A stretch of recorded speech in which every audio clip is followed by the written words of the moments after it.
Assalamualaikum warahmatullahi wabarakatuh. Bismillahi walhamdulillah. Wassalatu wassalamu ala rasulillah. Baik saudara-saudara, pada pertemuan ini kita akan melanjutkan diskusi kita tentang objek zakat. Pada pertemuan yang terakhir, kita sudah membahas tentang berbagai macam harta zakat yang dikenai kewajiban untuk membayar zakat, sebagaimana yang sudah kita bahas di dalam pertemuan kita yang lalu. Di dalam nas, baik dalam Al-Quran ataupun hadis, terdapat 5 jenis harta yang dikenakan zakat, yaitu zakat emas perak atau nukut, zakat pertanian, kemudian zakat perdagangan, yang keempat zakat binatang ternak, dan yang kelima zakat barang galian atau harta temuan. Pada pertemuan ini kita akan coba membahas satu persatu tentunya dari 5 macam harta yang dikenai kewajiban zakat. Untuk pembahasan kita yang pertama, kita akan mencoba menggali tentang zakat binatang ternak.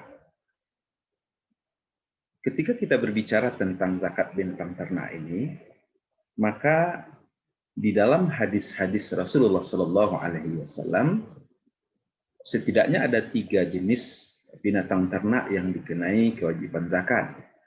Yang pertama onta, yang kedua sapi, di sini masuklah kemudian kerbau, dan yang ketiga kambing. Maka kita akan melihat bagaimana dasar hukum dari kewajiban zakat binatang ternak ini. Kalau kita perhatikan, ketentuan tentang zakat binatang ternak memang tidak dijelaskan di dalam Al-Quran secara tekstual. Namun, penjelasan tentang kewajiban binatang ternak ini dapat kita temukan di dalam hadis-hadis Nabi Shallallahu Alaihi Wasallam, di mana di dalam hadis dijelaskan ada 3 jenis binatang ternak yang wajib dizakatkan, yaitu onta, sapi, dan kambing. Selain daripada yang disebutkan tersebut, maksudnya 3 jenis itu, selain daripada onta, sapi, dan kambing, maka tidak ada kewajiban zakat bagi jenis hewan tersebut. Dan ini didasarkan kepada hadis Rasulullah SAW yang diriwayatkan oleh Muslim, laisa alal muslim fi abdihi wala farasihi shadaqah. Tidak ada bagi seorang muslim itu kewajiban zakat dari budak, abdihi wala farasihi, dan kudanya. Ini menjadi dalil bahwa yang menjadi kewajiban zakat itu adalah 3 yang di atas. Nanti akan kita lihat dalil terkait dengan yang 3 ini yang tersebar dalam berbagai macam hadis-hadis Rasulullah SAW. Di antara hadis yang menjadi dalil wajib zakat binatang ternak ini, yaitu yang pertama hadis yang diriwayatkan oleh Abi Dzar radhiyallahu anhu, di mana Abi Dzar ini mendengar Rasulullah SAW bersabda. Apa kata Rasulullah? Walladzi nafsi biyadihi. Demi jiwaku yang ada dalam kekuasaannya, kekuasaan Allah. Ma min rajulin yakunu lahu ibil au baqar au ghanam la yuaddi haqqahu illa ata biha yaumal qiyamah. Tidaklah seseorang yang punya unta, sapi, kambing. Ini menjadi dalil bahwa yang menjadi objek zakat binatang ternak itu cuma 3 ini ya. Tidaklah orang yang memiliki unta, sapi, atau kambing, ya, kemudian mereka tidak tunaikan zakatnya.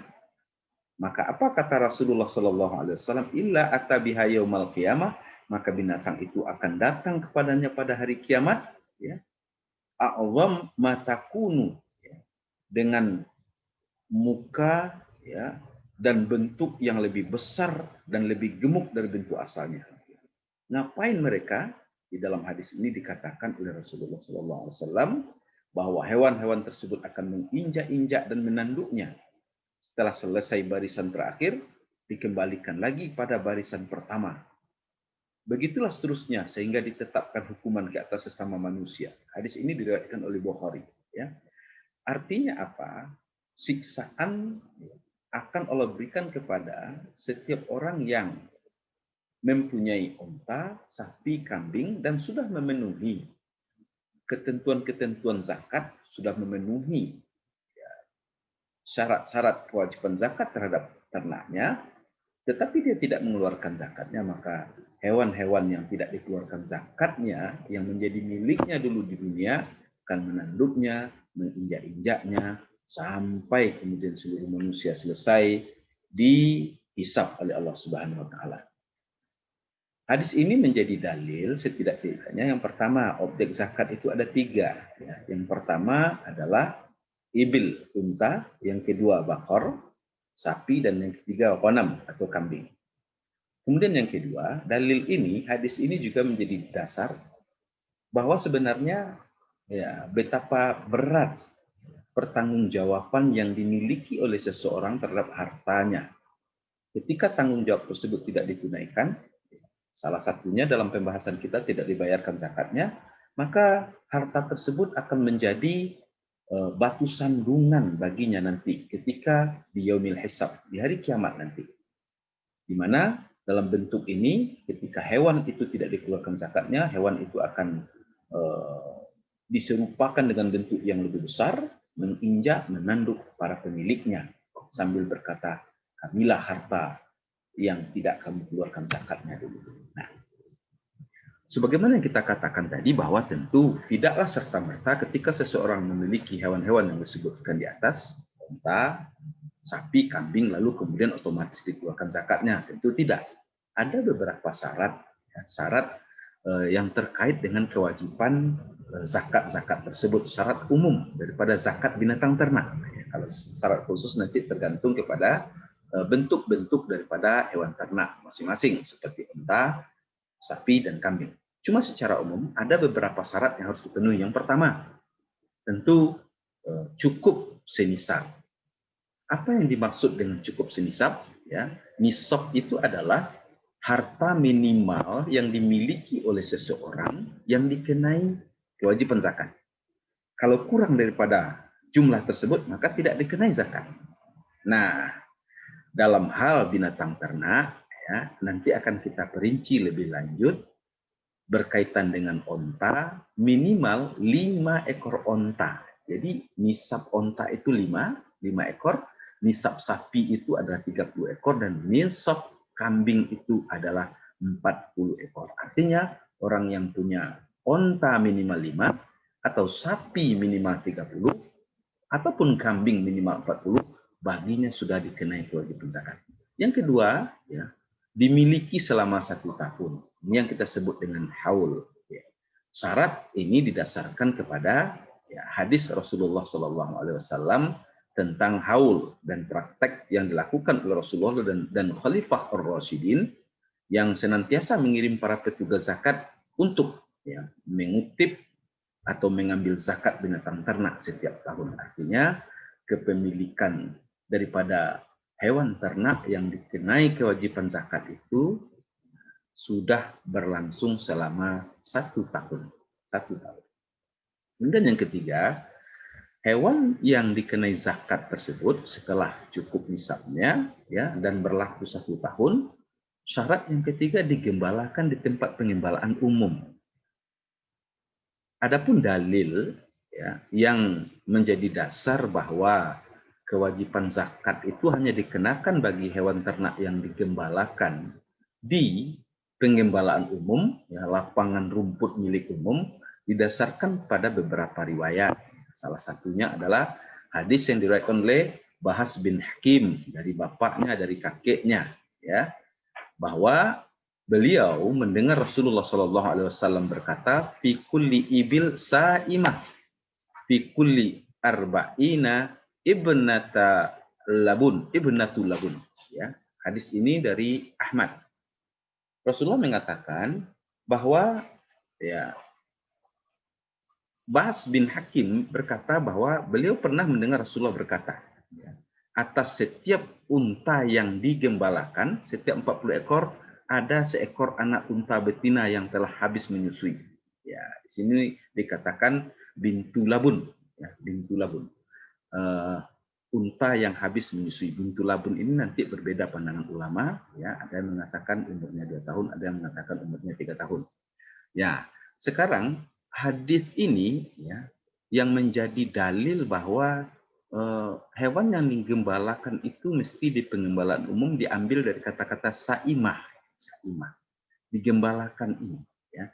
Artinya kalau hewan tersebut tidak digembalakan ya, di tempat pengembalaan umum, misalnya dia ditempatkan di kandang-kandang tersendiri, ya, dan disiapkan tempat tersendiri bagi orang tersebut, maka tidak memenuhi kewajiban zakat. Misalnya orang-orang yang mempunyai usaha sapi potong atau kambing potong atau kambing kurban misalnya, ya, selama kambing kurbannya tersebut, ya, yang mereka usahakan tersebut tidak digembalakan di tempat pengembalaan umum, tetapi disiapkan kandang-kandangnya, dicarikan makannya, nah ini tidak memenuhi syarat zakat. Perlu diperhatikan ini, ya. Dan syarat yang keempat, tidak dipekerjakan. Arti tidak dipekerjakan itu apa? Unta, sapi, ya, ini biasanya unta dan sapi, kalau kambing jarang yang dipekerjakan. Unta dan sapi ini tidak dipekerjakan, ya, tidak digunakan. Kalau untuk kebiasaan di tempat kita, sapi tersebut tidak digunakan untuk membajak misalnya, ya. Maka ini merupakan syarat yang keempat, hewan binatang ternak yang dikenai kewajiban zakat. Kalau dia dipekerjakan maka tidak dikenai kewajiban zakat, ya. Maksudnya di sini tentu dipekerjakan sebagai alat pengangkutan misalnya, atau dimanfaatkan bagi keperluan pribadi pemiliknya, ya. Seperti untuk makan, ya, sengaja untuk makan keluarga, ya, beternak kambing itu untuk makan, atau beternak kambing itu untuk menjamu para tamu, itu kebiasaan dari masyarakat Arab pada masa dahulu, ya. Maka ini tidak memenuhi syarat untuk dikeluarkan zakat tersebut. Sebagaimana yang diungkapkan oleh Abu Ubaid di dalam kitab Al-Amwal, bahwa unta dan sapi yang dipekerjakan di tanah pertanian dan sapi yang dipekerjakan di ladang tidak dikenakan zakat, karena hewan ternak itu sebagai pekerja di tanah pertanian atau ladang. Nah, baik saudara-saudara, inilah kira-kira nisab zakat unta. Ya, sebagaimana yang kita lihat di sini, minimal 5 ekor. Ya. Kalau unta itu 5 sampai 9 ekor rentangnya, maka dikeluarkanlah zakatnya 1 ekor kambing yang berumur 2 tahun lebih. Ini yang kita sebut dengan bintu labun tadi, ya, dalam bahasa Arab. Kalau 10 sampai 14 ekor, dikeluarkan kadar zakatnya 2 ekor kambing. Ya. Begitulah seterusnya, ya. 2, 3, 4. Kapan dikeluarkan dari unta itu zakatnya dalam bentuk unta? Ketika jumlahnya sudah mencapai 25 ekor. Jumlah 25 sampai 35 ekor wajib dikeluarkan 1 ekor unta betina umurnya 1 tahun lebih. Ya. Begitulah seterusnya perincian daripada nisab, kadar, dan umur daripada hewan yang dikeluarkan zakatnya ketika pemilik memiliki onta. Ya. Jika jumlah onta tersebut di atas 120 ekor, karena tadi di dalam tabel kita yang maksimal 120 ekor, 91 sampai 120 itu, ya, kadar zakatnya 2 ekor unta betina umurnya 5 tahun lebih. Ya. Bagaimana kalau lebih daripada 120? Kalau lebih 120, maka menurut jumhur ulama, selain Hanafiyah, Nakhai, dan Tsauri, setiap tambah 40 ekor, zakatnya seekor unta bintu labun. Setiap tambah 40 ekor. Dan setiap bertambah 50 ekor, zakatnya adalah seekor unta hiqqah, ya, unta betina berumur 3 tahun atau lebih. Ya, dan ini kita bisa lihat di dalam kitab yang dikarang oleh Asy-Syaukani. Baik, menurut Imam Al-Syarakhsi, ya, ulama Hanafiyah, ya, apabila dibandingkan harga daripada nisab onta ini, ya, dan kita konversi menjadi dinar atau dirham, di sini akan tampak bahwa harga nisab dan kadar zakat unta ekivalen atau senilai dengan zakat perak, ya. Yaitu seekor unta pada masa hidup Nabi, ya, harganya adalah 40 dirham. Dirham adalah mata uang perak. Artinya, kalau harga seekor unta pada masa Nabi 40 dirham, maka di situ dikatakan nisab unta itu 5 ekor. Maka kalau 5 ekor kita konversi menjadi dirham, 5 kali 40, 200 dirham. Ini sama dengan zakat perak. Zakat perak, bukankah zakat perak nisabnya juga 200 dirham? Nanti akan kita bahas sesudah ini. Nah, di sini nampak sesungguhnya bahwa perbandingan antara zakat hewan ternak dengan emas perak itu setara atau ekivalen. Setara ekivalen. Baik, saudara-saudara, kemudian kita masuk pada bentuk zakat yang kedua, yaitu zakat sapi atau kerbau. Kerbau dikiaskan saja kepada sapi, mengingat karakteristiknya sama. Gitu ya. Nisab dan kadar zakat yang dikenakan terhadap sapi ini ditetapkan berdasarkan hadis yang datang dari hadis ya, Mu'adz bin Jabal, ya, bahwa di dalam hadis ini ya, Mu'adz bin Jabal mengatakan bahwa Rasulullah Shallallahu Alaihi Wasallam telah mengutus beliau Mu'adz bin Jabal sebagai amil, ya, ke Yaman. Ya, ba'atsanin Nabi Shallallahu Alaihi Wasallam. Nabi, ya, telah mengutus saya, ya, ila Yaman. Wa amaroni an akhadha min kulli thalathina baqarah tabi'an au tabi'ah wa min kulli arba'ina musinnah wa min kulli halim dinaron au adluhu ma'afir. Apa kata Mu'adz, ya, bahwa Rasulullah Shallallahu Alaihi Wasallam, ya, memerintahkanku untuk pergi ke Yaman untuk mengutip zakat, di mana seekor sapi jantan atau betina yang berumur 1 tahun untuk setiap 30 ekor sapi. Artinya minimal ya 30 ekor sapi, maka zakatnya adalah seekor sapi jantan atau betina yang umurnya 1 tahun. Ya. Kemudian untuk sapi yang jumlahnya 40 ekor, maka zakatnya seekor sapi betina yang berumur 2 tahun atau pakaian ma'afiri yang sama harga dengannya. Artinya apa?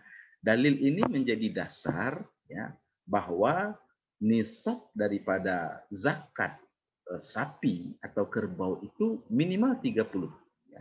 Di mana apabila sapi yang dimiliki sudah mencapai 30 ekor, zakatnya sesuai dengan hadis Rasulullah SAW adalah seekor sapi jantan atau sapi betina yang umurnya 1 tahun. Inilah dalil tentang nisab daripada zakat sapi tersebut.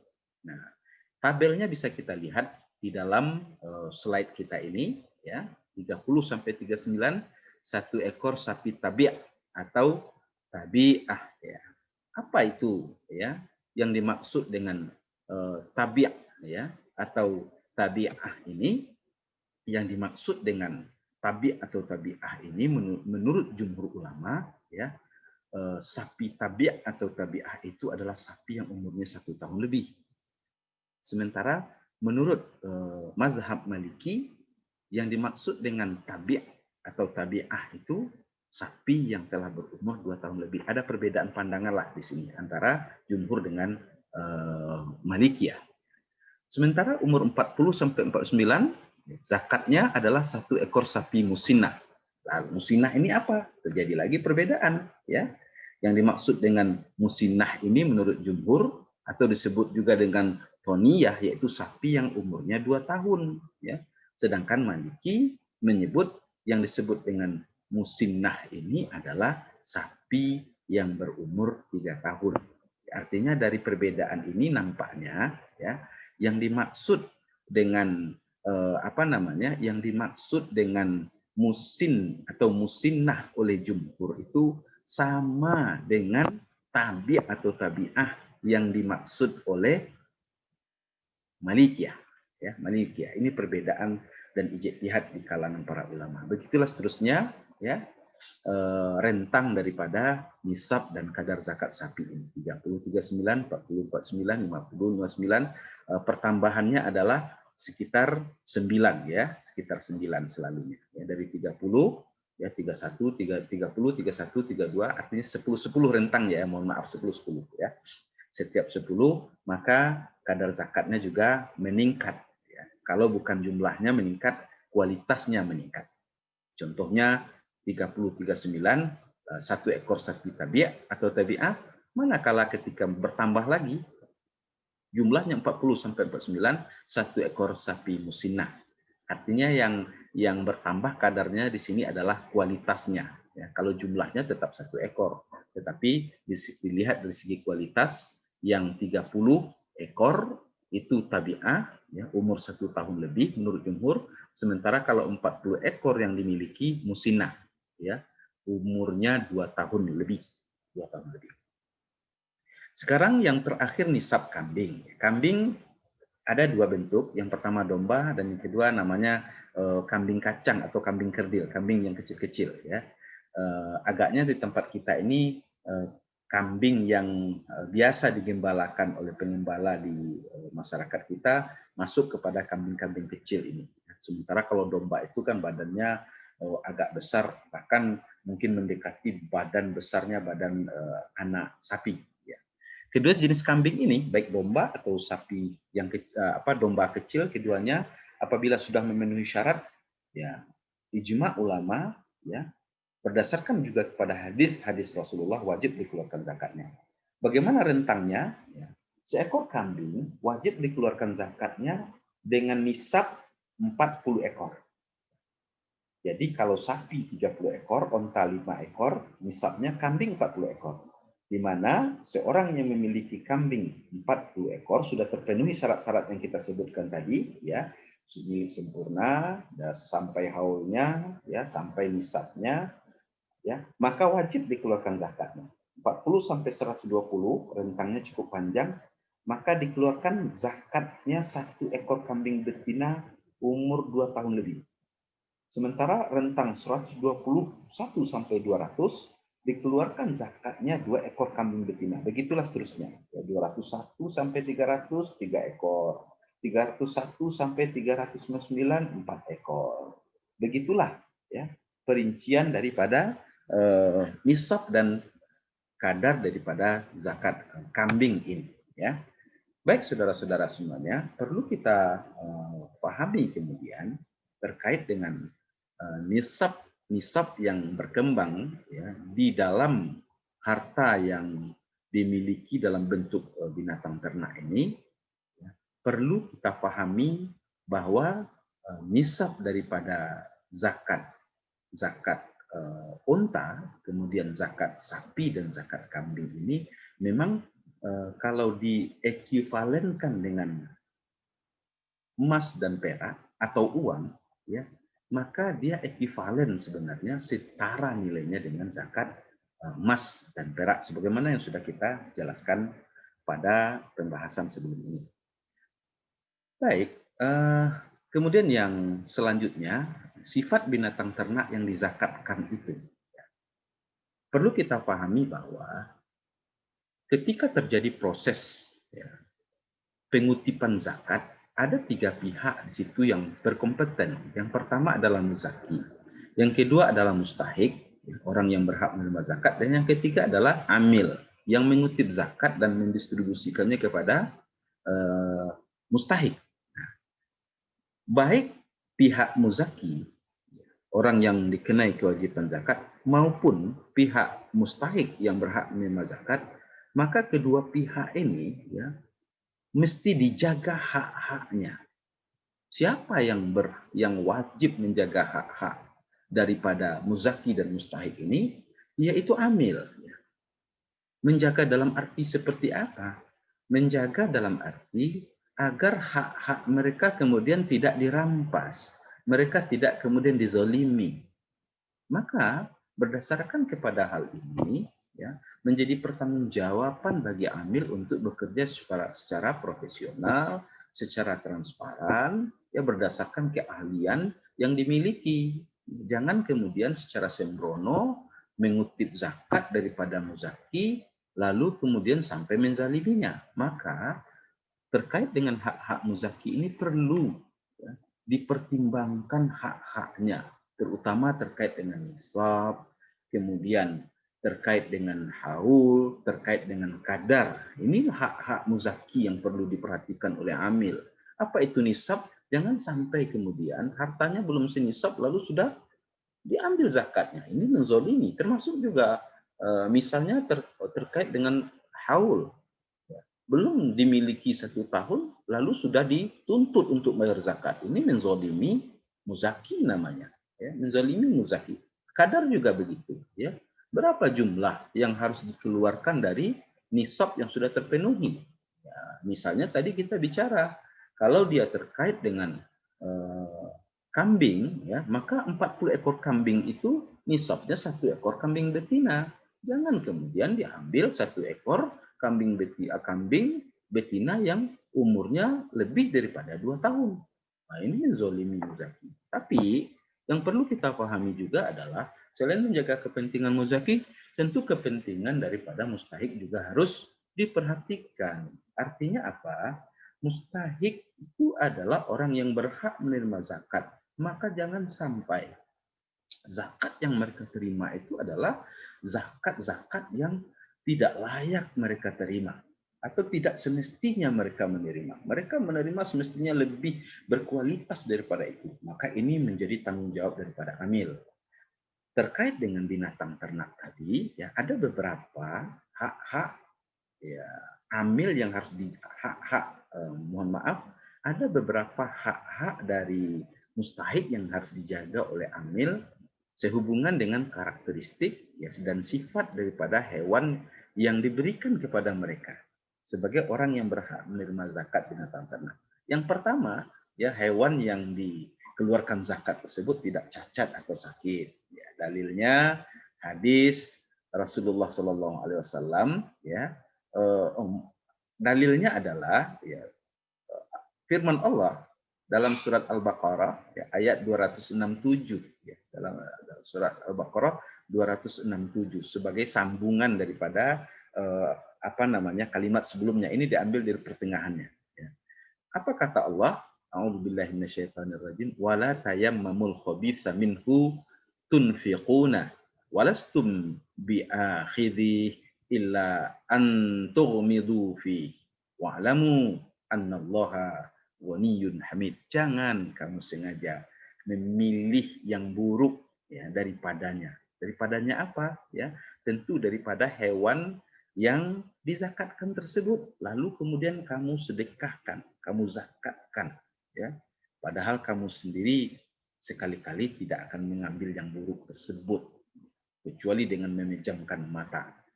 Maka ayat ini menjadi dalil sebaiknya harta yang dikeluarkan zakat itu adalah harta yang ketika kita tidak senang ambilnya, berarti orang juga tidak senang. Maka ambil, keluarkan zakat yang kita senang, ya, mengambilnya. Di sini konsep, ya, yang buruk itu tidak cacat dan tidak pula sakit. Sebab tabiat manusia tentu tidak menyukai hewan-hewan yang cacat dan sakit. Jadi inilah syarat pertama. Jadi hewan yang diberikan itu adalah hewan yang sempurna keadaannya, ya, tidak cacat, lengkap seluruh anggota tubuhnya, dan tidak juga dalam keadaan sakit. Yang kedua syaratnya adalah sikap tengah-tengah. Sikap tengah-tengah. Yang dimaksud dengan sikap tengah-tengah ini terutama ketika amil zakat, mengutip zakat daripada muzaki, maka cara mengambil zakat itu adalah tidak yang terbaik dan tidak pula yang terjelek, tetapi ambil yang tengah-tengah saja. Maksudnya, kalau binatang ternak yang akan diambil zakatnya oleh amil tersebut ada yang kurus, ada yang gemuk, maka ambillah yang tengah-tengah. Ya. Tidak yang kurus, tidak pula yang gemuk. Lalu kalau binatang ternak itu semuanya punya cacat misalnya, tidak ada yang sempurna satupun. Ya. Tidak ada yang sempurna satupun. Tetapi zakat tetap dibayarkan juga karena kecacatan atau sakitnya binatang ternak tidaklah menjadi syarat dalam mengeluarkan zakat. Cuma mungkin terkait dengan mana yang harus dikeluarkan. Kalau semuanya ya, sakit atau mengandung cacat, maka jangan diambil yang paling parah cacatnya. Ya. Atau jangan pula diambil yang paling sedikit cacatnya. Ambillah yang tengah-tengah. Inilah dua syarat terkait dengan sifat binatang yang dizakatkan tersebut. Nah, berdasarkan hal itu, kira-kira inilah yang menjadi hal-hal yang paling penting terkait dengan bentuk objek zakat yang pertama, yaitu zakat binatang ternak. Demikian penjelasan ini mudah-mudahan bermanfaat. Assalamualaikum warahmatullahi wabarakatuh.